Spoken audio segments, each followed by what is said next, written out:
Bonjour à toutes et à tous et bienvenue sur 01 TV et bienvenue dans ce nouveau numéro de Village Startup. On est très heureux de vous retrouver comme chaque mois pour détecter ensemble les meilleures startups du moment. Jérôme, bonjour. Bonjour François, bonjour à tous. Oui, nous sommes sur le stand du Village by CA.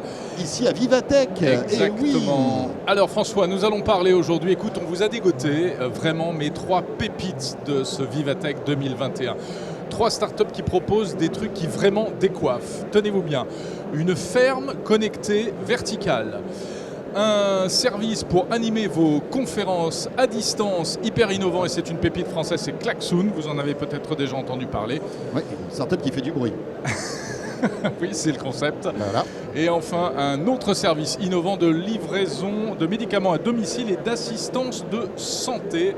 Tout cela, évidemment, grâce aux technologies. Et voilà, et puis bien sûr, on retrouvera en toute fin de ce Village Startup Fabrice Marcella qui a fait le déplacement. On est sur le stand, tu le disais, ici, du village. Et on fera avec lui un point sur le off de ce Vivatech, mais aussi son premier ressenti, alors que nous en sommes au 3e jour. Merci d'être là. C'est parti pour Village Startup sur 01 TV.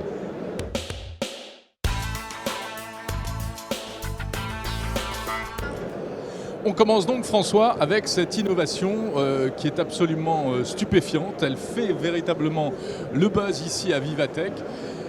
Écoutez, alors on est aux frontières de la technologie et de l'agriculture, parce qu'on sait qu'il y a quand même une grosse problématique à ce niveau-là. Il faut réduire le poids environnemental de l'agriculture, il faut des circuits courts, il faut améliorer les choses grâce à la techno. Et c'est ce que propose PopFarm. Et Cyril Véran est avec nous. Bonjour Cyril. Bonjour, merci beaucoup de m'avoir invité. Et bienvenue dans Village Startup. Alors c'est vrai, toutes les problématiques que Jérôme a soulevées, c'est une vérité, c'est une réalité. Qu'est-ce que vous faites vous à PopFarm? Expliquez-nous. Exactement. Alors nous justement, on a une startup qui s'appelle Smart Farming System, qui est une startup d'intelligence artificielle spécialisée dans l'analyse de plantes. Voilà, plus près. Et aujourd'hui, on lance PopFarm, qui est la première ferme verticale spécialement conçue pour les GMS, les supermarchés et les hypermarchés. Le but étant d'avoir un produit 0 km, 0 pesticides, qui soit moins cher que le bio. Et donc on supprime le transport en s'installant directement là où sont les consommateurs. D'accord. C'est donc je vais dans mon magasin préféré avec mon petit caddie. Exactement. Et je vais trouver en fait votre univers, PopFarm, où les plantes, en fait, j'imagine que c'est des plantes aromatiques, des choses, vous allez rentrer dans les détails, exactement, poussent devant mes yeux. C'est ça. C'est-à-dire qu'on a un système qui nous permet de faire pousser dans la partie entrepôt 50 plantes basilic par jour, par exemple, pour 6 mètres carrés. Et ensuite, on a des plaques de croissance qui sont transportées dans la partie commerciale. Et là, ce sont directement les consommateurs qui récoltent les plants. Alors, ils ne les récoltent pas vraiment, puisqu'en fait, il y a encore les racines. Et ça leur permet, quand ils rentrent chez eux, de le mettre simplement dans un verre d'eau pour que ça tienne pendant 7 jours jusqu'à leur prochaine visite au magasin. On les coupe même pas en fait de leurs racines. Alors les 2 mots-clés, on l'a dit, c'est vertical et connecté. Exactement. D'abord l'aspect vertical, ça c'est pas tout à fait nouveau. C'est pas tout à fait nouveau. La NASA a inventé l'aéroponie dans les années 90 à peu près. C'est quoi l'aéroponie ? Ça a beaucoup évolué depuis. L'aéroponie, c'est le citadin que nous sommes. Exactement. C'est le fait de créer une brume nutritive. Et donc en fait, c'est simplement envoyer des billes d'eau entre 30 et 80 microns pour apporter au maximum l'eau, les intrants et l'oxygène. Et du coup, ça nous permet d'utiliser 97% d'eau en moins, 70% de nutriments en moins et d'avoir 0 rejet d'eau grise. Donc ça, c'est important pour ne pas avoir la traiter. Il n'y a pas de terre, c'est ça. Il n'y a pas de terre du tout. En fait, c'est comme si on transfusait la plante. C'est exactement ça. Le but, c'est de lui donner exactement ce dont elle a besoin. Et donc, on travaille, nous, sur les nutriments, sur l'aéroponie, mais aussi, bien entendu, sur la lumière qu'on lui donne, pour lui donner exactement le bon spectre lumineux, pour que, justement, elle se gorge de vitamines. Petite question, est-ce qu'avec ce type de culture, on conserve les mêmes propriétés nutritionnelles de la plante? Eh bien, justement, ce qui est très important, c'est que les qualités nutritionnelles, les vitamines et le goût, ça vient essentiellement des variétés. Et nous, le fait que dans nos machines, on ne soit pas dépendant de l'extérieur, donc du climat, ça nous permet justement d'utiliser des variétés anciennes qui ont beaucoup plus de goût. Et le fait qu'on soit dans un circuit très très court fait qu'on a moins besoin de sélectionner des variétés pour des qualités de conservation que pour des qualités de goût. Donc pas de pesticides? Aucun pesticide, on n'en utilise pas du tout. Et puis on peut prouver qu'on est 0 résidu de pesticides. Et alors, donc on est 0 résidu de pesticides, on est totalement local et surtout on vend 10% moins cher que le bio aujourd'hui. Et le but, c'est de vendre 20% moins cher que l'indice bio au mi-2022. Petite question, parce que ça nécessite quand même une organisation. Tout à fait. Dire, moi, je suis patron d'un magasin, d'un petit supermarché. On voit, c'est une grosse machine quand même. Déjà, il y a la problématique de la place, parce que l'espace, c'est quand même... chaque mètre carré a une valeur, en fait, dans ces supermarchés, parce que ça va me faire des produits en moins. Et puis après, il y a l'entretien de ce type de machine. Comment ça se passe Alors, tout ça? il y a 2 points. Sur l'espace, on travaille sur du rayonnage mobile. On travaille avec un partenaire qui s'appelle Brunzil, qui est l'inventeur du rayonnage mobile. Et ça nous permet de gagner 97% de place au sol. C'est des modules aussi qui nous permettent justement d'avoir différentes variétés qui sont cultivées au même moment. Plutôt que, pour les fraises par exemple, il faut 3 modules pour avoir en permanence des fraises qu'on récolte. Donc on gagne beaucoup de place, à savoir que nous on installe le gros système dans la partie entrepôt des hypermarchés, qui est une partie qui n'est pas réglementée, c'est plutôt la partie commerciale où là on a un tout petit module. Ah d'accord, ce qu'on a vu là, les cheveux là, ce sont les racines. Exactement. Moi j'y connais rien. Hein. Tout à fait, ce sont des cheveux. racines qui sont justement irriguées pour avoir au maximum les nutriments qui vont dans les plantes. Magnifique, du persil. Et après, sur la question de la gestion, justement, on fait tout à distance. Le but, c'est vraiment d'avoir une machine qui est contrôlée à distance. Mon associé est docteur en intelligence artificielle. Moi, je suis designer industriel à la base. Et puis, on a un docteur en agro et physio, un docteur en ingénierie et biologie, qui permettent justement, par de l'IoT, de contrôler au maximum les paramètres pour qu'on simplifie tous les gestes qui sont faits en magasin, par les magasiniers donc. Et à chaque fois, ce sont des gestes qui sont en one-click pour les plaques, tout comme le fait de les poser directement dans la machine. On prend moins de temps, finalement, à utiliser notre machine qu'à faire la logistique classique de la gestion des aromates et des fraises en rayon, où on doit régulièrement regarder les paquets, voir celles qui sont abîmées, gâtées, et ressortir ces choses-là. Ouais, Mais alors, juste une question, vous parlez de l'IoT parce que ça nous intéresse ici Exactement. dans Village Startup. Quel type de connectivité, quel genre de capteur avez-vous dans cette mini-ferme? Alors on a beaucoup de capteurs, on a des capteurs qui vont regarder le comportement de la machine, déjà s'il y a des fuites, s'il y a des manques de pression. On a des capteurs qui vont regarder l'environnement de la plante, le taux d'humidité, le spectre lumineux. Et puis on a des capteurs de vision par ordinateur qui, par le machine learning, vont apprendre un maximum sur les plantes. Ça nous permet de mettre en place des algorithmes qui font soit de la prédiction de maladies, et donc, par exemple, on voit qu'il y a de la moisissure, on lui explique que c'est de la moisissure, elle regarde dans les signaux faibles ce qui s'est passé, il y avait un taux d'humidité plus important au début, elle allume automatiquement les ventilateurs. Et puis après, on a un autre algorithme qui nous permet de contrôler très précisément la maturité des plants, puisque le but, c'est vraiment de limiter au maximum les pertes. 40% des fraises qui sont cultivées ne sont jamais consommées, 47% pour les aromates. Et donc là, si nos fraises arrivent à maturité, mais que le magasin ferme pendant 3-4 jours, on repasse les fruits en végétatif, on recrée l'hiver.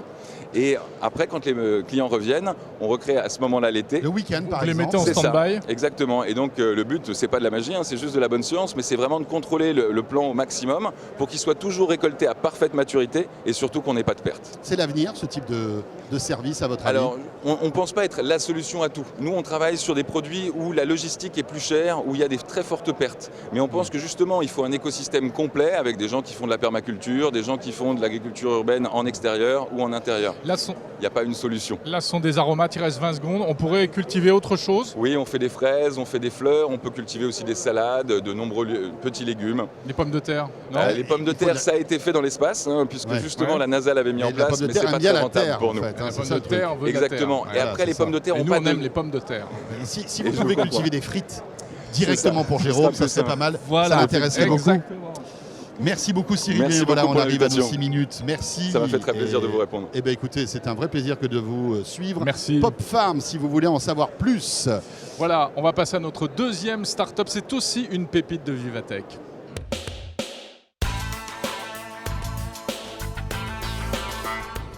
Allez, on va s'intéresser à votre santé maintenant avec une start-up présente ici à Vivatech, sur le stand d'ailleurs du village Baïséa. C'est Dolifarm. Bonjour Mariana Caillot. Bonjour. Bonjour Merci Mariana. pour l'invitation. Et vous êtes la fondatrice donc de Dolifarm. Merci d'être là. Alors expliquez-nous un petit peu ce que vous faites parce que c'est vrai que des startups e-santé, il y en a beaucoup, de plus en plus ici à Vivatech, c'est une bonne nouvelle. Quelle est votre spécialité ? Nous avons créé Dolifarm, l'application santé qui transforme la santé en entreprise, si je peux dire ça. Moi, je suis partie d'une expérience qui m'était personnelle, cadre supérieur dans une grande entreprise. À l'époque, je suis maman de 2 enfants et la gestion de ma santé me prend énormément de temps. Entre le rendez-vous chez le pédiatre entre midi et 2 et le passage à la pharmacie au milieu de l'après-midi, je me suis dit qu'il y avait quelque chose à faire pour faciliter la santé de ces salariés. Donc, on a lancé Dolifarm. Ça permet aux collaborateurs de l'entreprise de bénéficier de la livraison des médicaments et des produits parapharmaceutiques directement au bureau.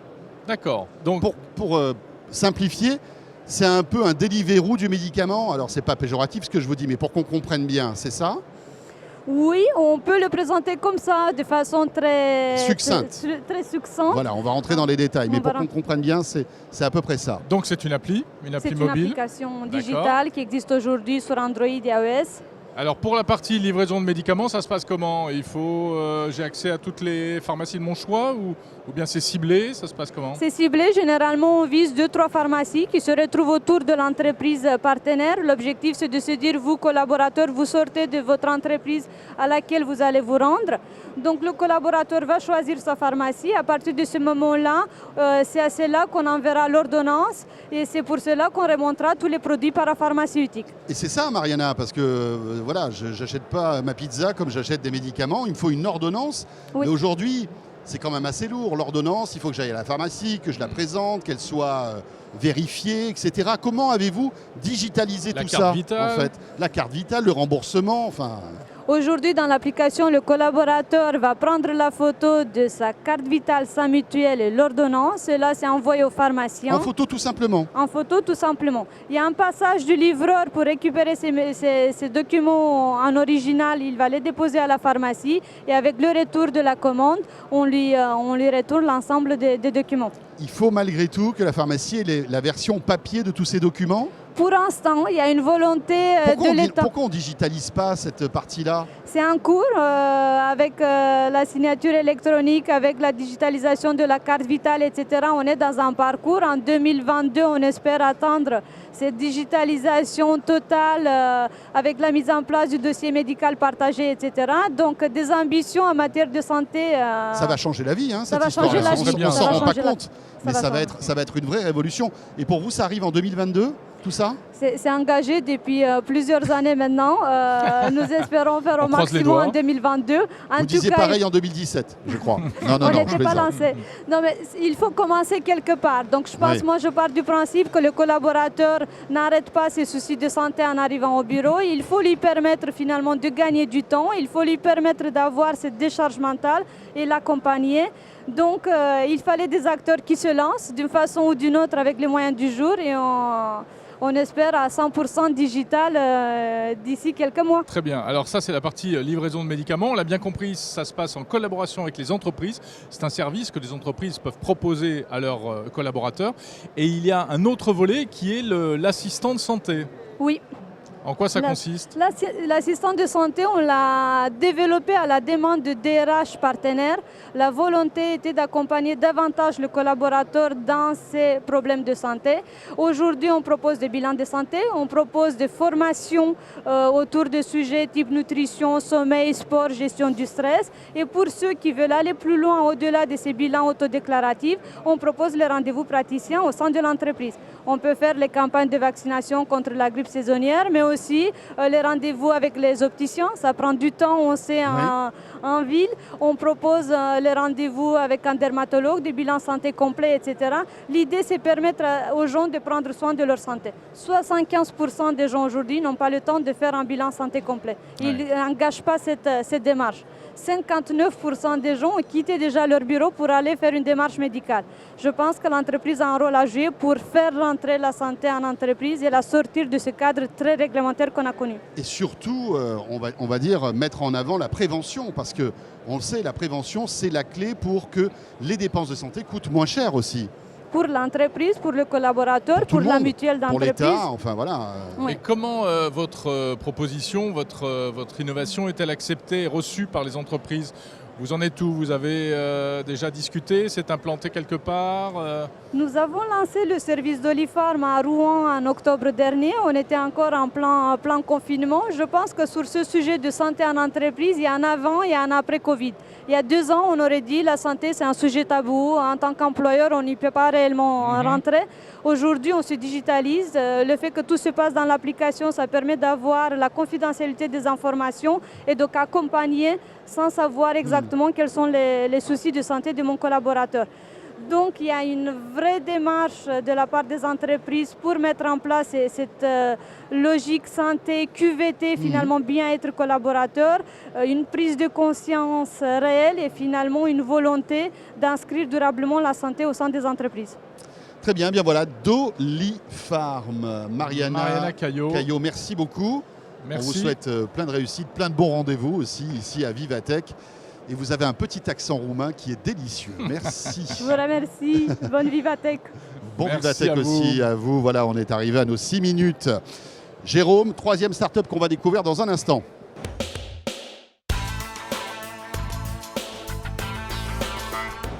Merci d'être toujours avec nous, ce village start-up depuis Vivatech, Jérôme, avec une start-up que nous allons encore une fois découvrir. Et c'est Klaxoon. Alors Klaxoon, c'est, on peut le dire, je crois, une petite pépite française qui n'en est pas à son coup d'essai. Ça existe depuis assez longtemps. Et nous recevons son fondateur Mathieu Becher. Bonjour. Bonjour. Bonjour Mathieu. Klaxoon, ce n'est pas, François, une start-up spécialisée dans l'automobile. Je pense qu'on lui a déjà fait celle-là, Mathieu. Voilà, non, il faut le préciser. Et vraiment comme ça au moins, préciser, c'est voilà. clair, c'est vrai. Ça n'a rien à voir. Ça n'a rien à voir. Ça se passe dans les entreprises. Il faut que vous nous expliquiez exactement Ce en que quoi vous faites. consiste Klaxoon. Vous avez 6 minutes. Ok, fabuleux. Alors, il y a un petit rapport quand même avec l'automobile, parce que la marque, si on l'appelait comme ça, Klaxoon, c'était pour s'inspirer de ce qu'a fait le klaxon au début de la mondialisation, dans les années 1900.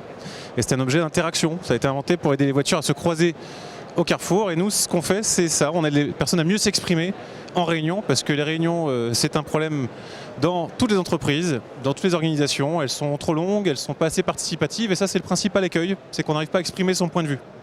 Les sondages de sortie de réunion disent 50% des personnes n'ont pas pu exprimer ce qu'elles pensaient. Et c'est le format qui est questionné, le format qui s'appuie sur l'oral. Il faut savoir mobiliser ce qu'on est en train de penser clairement à l'oral et ça, le faire dans un temps limité.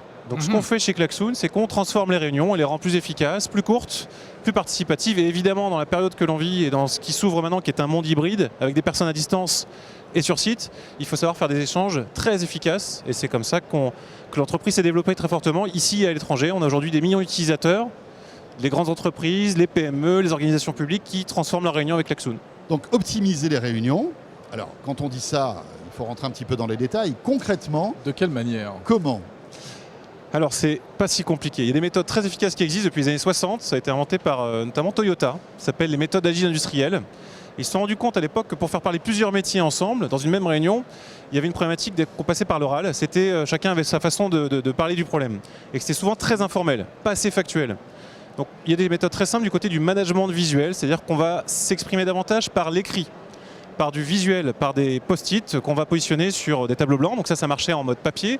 Nous, on fait ça en mode digital. Donc vous allez, au fur et à mesure de l'échange, beaucoup plus factualiser les choses, les organiser dans des process structurés. Les méthodes SWOT, par exemple, ces méthodes, vous avez des zones de risque, des zones d'avantage, des zones d'opportunité. Tout ça, c'est des méthodes très efficaces, mais qu'on ne sait pas forcément mobiliser simplement. Donc à la fois dans Klaxoon et nos outils, vous avez une ergonomie très simple, tableau blanc, vous mettez vos post-it comme vous le souhaitez, et vous avez des centaines de méthodes prêtes à l'emploi. Vous allez chercher, par exemple, je veux faire un entretien annuel. Eh bien, on a dedans des méthodes d'entretien annuel prêtes à l'emploi. Et en quelques clics, en quelques minutes, vous avez directement les bonnes méthodes partagées par d'autres entreprises avec des tutoriels, des vidéos, tout ça dans la plateforme qui vont aider les entreprises à changer de méthode progressivement. Mais ce ne sont que des méthodes documentées depuis des années, des décennies même. Ouais. Alors, mais chez vous, pas de post-it, évidemment, mais des écrans connectés. Une petite boîte aussi que vous avez sortie il y a quelques temps et une cabine, c'est ça, de travail collaboratif que vous présentez ici à Vivatech. Oui, alors le constat, le format standard, on le disait, c'est le tableau blanc. Alors c'est des post-it numériques et c'est un tableau blanc qui est infini. Donc dès qu'on commence à jouer avec ça, finalement, on se rend compte que tout est possible puisque vous pouvez mettre des milliers de fichiers à un endroit. Et c'est ça qu'on dévoile aujourd'hui, c'est que ce tableau blanc s'enrichit de nouvelles fonctionnalités. On peut faire des mind maps, on peut mettre aussi tous ces fichiers. Il n'y a plus besoin de passer par des mails, par un gestionnaire de fichiers à côté. Tout va être dans ce tableau blanc, accessible très facilement aux équipes. Et on n'a pas un seul tableau blanc dans l'équipe. Vous en avez autant que de projets, vous en avez autant que de réunions stratégiques à faire. Et donc on a toute une offre autour de ce tableau blanc qui va aller de la box Klaxoon qu'on a lancée en 2016 jusqu'à notre Hybridity qui est une proposition de salle de réunion dédiée à ce format tableau blanc dans lequel on s'immerge complètement dans la réflexion. Vous avez 3 écrans qui vous entourent. Vous manipulez de manière très fluide tous ces fichiers. Et pour les personnes à distance, c'est beaucoup plus confortable parce que vous avez également 3 caméras qui vont permettre à jusqu'à 3 personnes d'embarquer dans cette salle de réunion tableau blanc et d'être dans un équilibre des échanges qui est parfait, tous à la même distance les uns des autres. Il n'y a pas un avantage pour ceux qui sont en salle et ceux qui sont à distance. Ça, c'est quelque chose qu'on entend beaucoup en ce moment. Il y a 5 personnes qui reviennent sur le site, 2 qui restent à distance et on leur dit écoute, on coupe la caméra, on te racontera. Et ça, c'est terrible parce que, évidemment, à l'échelle de l'entreprise, on peut encore prendre cette décision. Mais quand on fait ça, on ne fait pas l'effort d'adapter ces méthodes à ce monde hybride. Mathieu, on voit que voilà, votre outil a l'air révolutionnaire. Qu'est-ce qu'en pensent les salariés, les utilisateurs de tout ça? Est-ce que vous arrivez à mesurer, on va dire, la productivité améliorée grâce à votre service? Alors le lancement en 2016, on était clairement une entreprise disruptive en disant il faut challenger ce format de la réunion et on pense qu'on a trouvé un format. Le format qui passe à l'échelle, c'est le format simple, c'est celui que tout le monde va pouvoir mobiliser très facilement sans avoir à se poser des questions compliquées. Et Klaxoon s'est fait connaître pour proposer quelque chose qui est vraiment à portée de tous les métiers. Ce n'est pas un outil de spécialiste. Donc aujourd'hui, ce qu'on discute ici, c'est le déploiement des organisations très larges. C'est tous les métiers qui sont concernés. Et oui, alors les avantages, on les mesure directement avec nos utilisateurs, qui testent évidemment, qui essayent.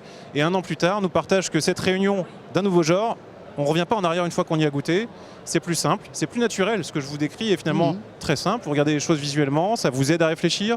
Donc c'est un format qui est beaucoup plus simple finalement dans le quotidien et les retours sont... Est-ce que vous concurrencez les Teams par exemple? Vous êtes en concurrence frontale avec eux, non? Non, c'est Teams l'an dernier nous a remis le prix de partenaire de l'année. On est Donc l'application au niveau mondial. En fait, c'est un outil complémentaire. Teams n'a pas transformé votre réunion. Alors évidemment, on voit le côté visioconférence avec lequel on fonctionne. Mais dans la réunion, dans ce format de l'échange, qu'est-ce qui va aider cette réunion à être plus participative, plus créative, plus efficace? C'est Klaxoon. Il reste une trace ensuite de tout ça? Il reste la trace dont vous avez besoin, c'est-à-dire qu'on ne va pas faire un compte rendu après coup, tout est fait directement dans l'interface, vous ouvrez facilement les échanges. Donc c'est vraiment le format moderne, c'est la réunion de demain, cette réunion hybride qui s'ouvre, c'est un format Klaxoon. On gagne combien de temps les slides sur une réunion classique? Alors c'est très surprenant, on descend, on divise par 3 les réunions en moyenne, on en fait des beaucoup plus courtes, qui sont aussi accessibles n'importe quand. Donc il n'y a pas besoin de tous être disponibles au même moment. On va aller regarder la matière qui a été produite. Et surtout l'avantage, c'est vraiment cross-métier. Voilà, innovation française qui cartonne. Merci beaucoup. Merci. Mathieu Bécher, fondateur donc de Klaxoon, que vous connaissez peut-être et que vous utilisez déjà, puisque vous existez depuis pas mal d'années maintenant. Merci Mathieu. Merci. Jérôme, on va terminer ce village startup avec Fabrice Marcella qui nous rejoint. Fabrice Marcella, le coach et le maire du village Baïséa. Et il est donc logique qu'il nous rejoigne puisque nous sommes en plus sur son stand.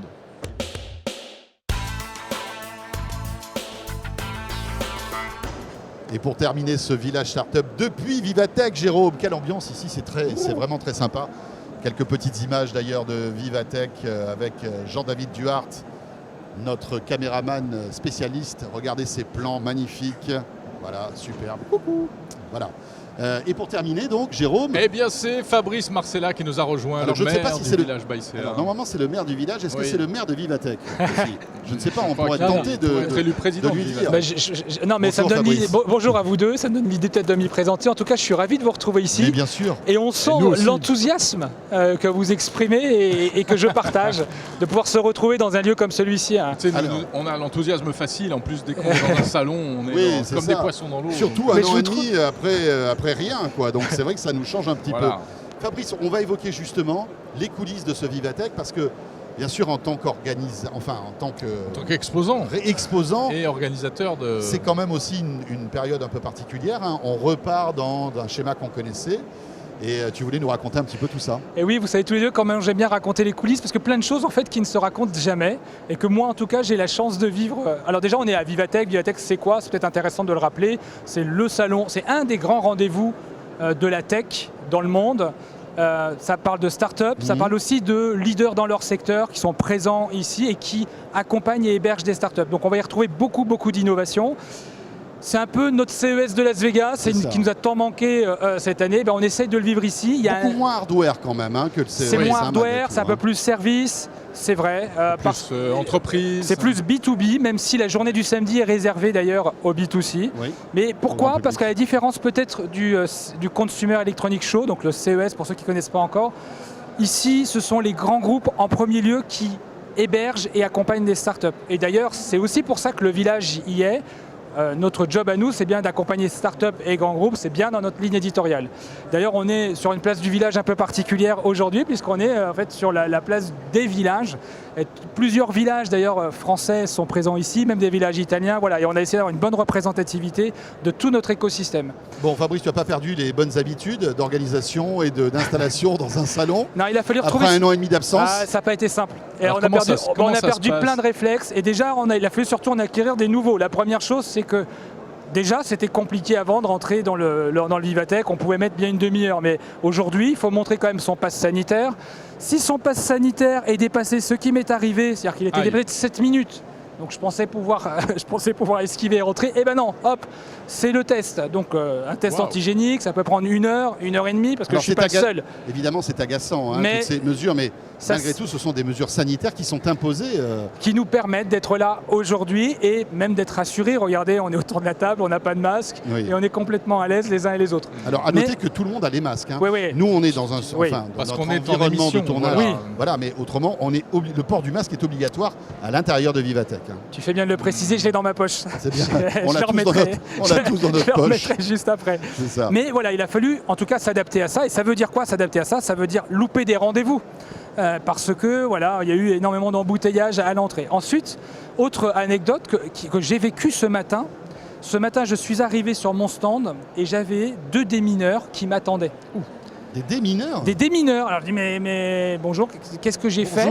Je suis démineur. Voilà, je suis démineur. Et derrière moi, on a un local où on stocke tout notre matériel. Et en fait, cette nuit, leurs chiens ont marqué un arrêt devant notre stand. Ah bon? Pourquoi? Non pas parce qu'on avait des huiles essentielles qui étaient mises en avant par une start-up de village, mais parce qu'on a un bras articulé qui utilise une huile qui est un des produits qui permet de fabriquer des explosifs. Incroyable. Donc cette nuit, la zone a été complètement gelée. Donc gelée, ça veut dire quoi? Ça veut dire que personne n'avait le droit de rentrer sur les stands. Uniquement les démineurs, c'est remonté au plus haut niveau de chez Vivatech. Je pense qu'on a mis, sans le vouloir, un peu le bordel dans le... Voilà, donc c'est ce genre de choses. En tout cas, c'est efficace. C'est efficace. Les chiens démineurs sont pour rentrer un petit peu plus dans l'anecdote, ça s'était fait cette nuit. Cette nuit. Et donc, c'était dans un local qui était fermé. Ils sont rentrés dans le local malgré tout. En fait, ils ont gelé la zone. Et ensuite, ils ont demandé l'autorisation de pouvoir rentrer dans le local. Ils ont ouvert la porte et ils ont identifié là où était le produit senti par le chien. Et ce matin, ils m'attendaient pour que je puisse leur expliquer les raisons de la présence de ce produit. Ils ont bien vu que ce n'était pas un explosif. Tout à fait, sinon je ne serais pas là pour vous en parler. Ou alors en duplex. Mais peut-être, je ne sais pas si à 4G... en duplex depuis Fresnes.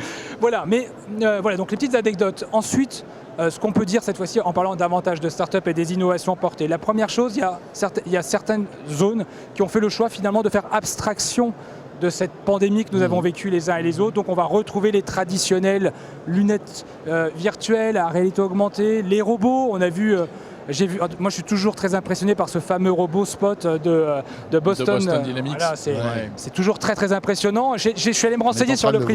Voilà. Vous connaissez le prix ou pas? C'est pas donné. Vas-y, c'est un peu à la tête du client, mais c'est cher.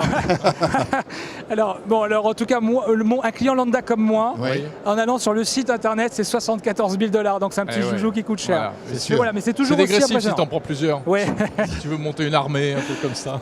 Après, il y a des startups qui ont aussi mis en avant tous les produits liés à notre environnement. Notamment, j'ai une startup que j'ai trouvée très intéressante qui s'appelle Wattpack. Je ne sais pas si vous l'avez vu, cette startup. En fait, on fait tous la promotion du véhicule électrique. Il y a quand même un problème avec le véhicule électrique, c'est de trouver des bornes de rechargement. Et lui, ce qu'il propose, en fait, aux particuliers, c'est d'avoir des bornes que l'on peut installer dans sa maison et surtout la partager avec d'autres et monétiser ce partage. Ah oui, ça c'est très malin. Donc à la fois ça rend service à tout le monde et en plus ça permet de rentabiliser l'investissement. Donc ça, j'invite vraiment à aller regarder. Il faut néanmoins une maison, il faut quand même donner la capacité à d'autres d'y accéder. Mais on peut le mettre à l'extérieur. Individuelle ou maison individuelle. Ouais, maison individuelle. Alors effectivement, oui, on le met sur la rue en fait. On le met sur la rue, on le met en fait sur le muret de clôture de sa maison et on permet aux gens de se stationner juste devant. En fait, on est dédommagé de... On est dédommagé, même on rentabilise. On rentabilise le truc. Et c'est le particulier qui fixe le prix. Ça, c'est pas mal. Donc ça, c'est intéressant. Alors, une autre start-up qui, cette fois-ci, surfe davantage sur la pandémie, que l'on a, j'espère, qui est derrière nous aujourd'hui. Voilà, on touche du bois. Je sais pas, c'est pas du vrai bois, ça. Non, ça, c'est pas du bois. Jérôme a un bras en bois. Je touche. Voilà. WeMed, en fait, qui s'adresse à qui allez, vous ne l'avez sûrement pas vu encore parce qu'elle intervient le samedi et nous sommes vendredi quand on enregistre aujourd'hui. C'est une start-up qui s'adresse en fait à tous les particuliers qui font usage de la téléconsultation. Quand on fait de la téléconsultation avec un médecin, en fait, pour faire un diag, c'est pas si évident que ça. C'est principalement au travers du questionnement, mais il n'a pas de stéthoscope à distance qui permet de faire un diag. Et là, en fait, c'est un stéthoscope qui est imprimé d'ailleurs en 3D et qui permet pardon, j'en perds ma voix, un médecin à distance, de pouvoir écouter votre cœur très simplement. Donc voilà une start-up qui est née de la pandémie. Et une dernière dont j'aimerais vous parler, qui m'a impressionné, qui sort plutôt sur le travail 2.0, les relations professionnelles 2.0, qui s'appelle La Vitre. Elle porte bien son nom en fait. On les a reçus dans Géant Hebdo. Ah, vous les avez reçus. C'est génial. On a l'impression d'être à proximité, c'est-à-dire que c'est de la téléprésence. C'est de la téléprésence. Et on voit ce qui se passe derrière la vitre. Quasiment la personne est à taille humaine. Et d'ailleurs, dans la démonstration, la personne qui était derrière son écran, elle a peut-être un petit peu souffert ces derniers jours. Elle était en permanence en démonstration devant, en train de faire des coucous à l'écran aux personnes. Donc on le voit sûrement sur les images. J'en ai fait la démonstration. Voilà, donc ça fait du bien de se retrouver. C'est ce qu'il faut comprendre. Ça fait du bien de se retrouver. C'est plus qualitatif parce que forcément ça filtre davantage. Ce sont 5000 personnes par jour, là où on était à 129 000 au total sur 3 jours dans les années précédentes, mais c'est un redémarrage. Voilà, donc hâte de vous retrouver à un prochain salon. Bien sûr, avant on se retrouvera au village. Bien sûr, on se retrouve au village, mais le prochain salon, la prochaine échéance, c'est le CES. C'est le CES. En janvier prochain, en espérant qu'il se déroule dans des conditions quasi normales. Merci beaucoup Fabrice Marcella. Merci à vous deux. Et bonne fin de Vivatech. Merci beaucoup. Et si vous venez samedi, si vous regardez cette émission avant la fin de ce Vivatech, eh bien sachez que samedi, c'est une journée qui est ouverte au public. Donc vous pourrez venir et rencontrer Fabrice. Et j'ai remis mon masque. Voilà, c'est très bien. Ce village Startup Jérôme est terminé. Absolument, tu l'as dit, on se retrouvera donc le mois prochain. Tout à fait, pour vous faire découvrir à nouveau d'autres startups et d'autres innovations françaises. Merci pour votre fidélité. Et on était ravis de vous retrouver depuis Vivatech. À très vite.